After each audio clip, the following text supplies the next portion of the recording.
আসসালামু আলাইকুম, আশা করি সবাই অনেক ভালো আছেন। আজকে আমরা যাইতেছি রাজিন্দাপুর, ঢাকা কেরানীগঞ্জ। রাজিন্দাপুর মিষ্টির জন্য নাকি বিখ্যাত, তো আমরা ওইখানে মিষ্টি খাওয়ার জন্য যাব। তো এইখানে আইসা দেখি অনেক মিষ্টির দোকান, তো মনে হইলো যে না আসলেও বিখ্যাত। এখানে অনেক মানুষ মিষ্টির জন্য আইছে, আমরা দেখছি। দেখাবো ভিডিওটা কেমন হয়।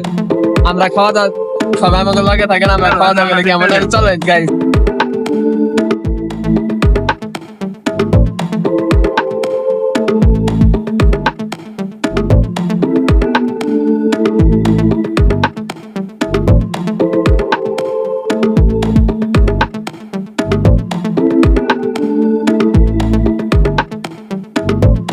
তো অনেক ঘোরাঘুরির পরে আমরা মিষ্টির দোকানে ঢুকলাম মিষ্টি খাওয়ার জন্য। তো আমরা মিষ্টি চয়েস করতেছি যে কোনটা খাবো। তো এইখানে অনেক মিষ্টি সাজানো আছে, এক একটা এক এক দাম।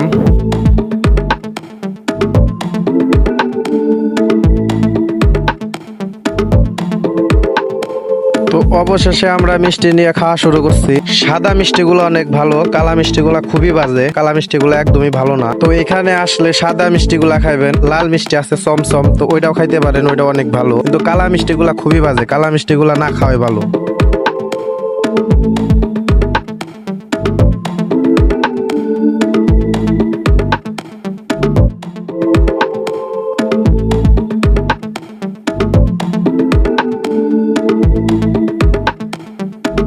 আজকের ভিডিও এই পর্যন্তই। ভালো লাগলে লাইক করবেন, শেয়ার করবেন।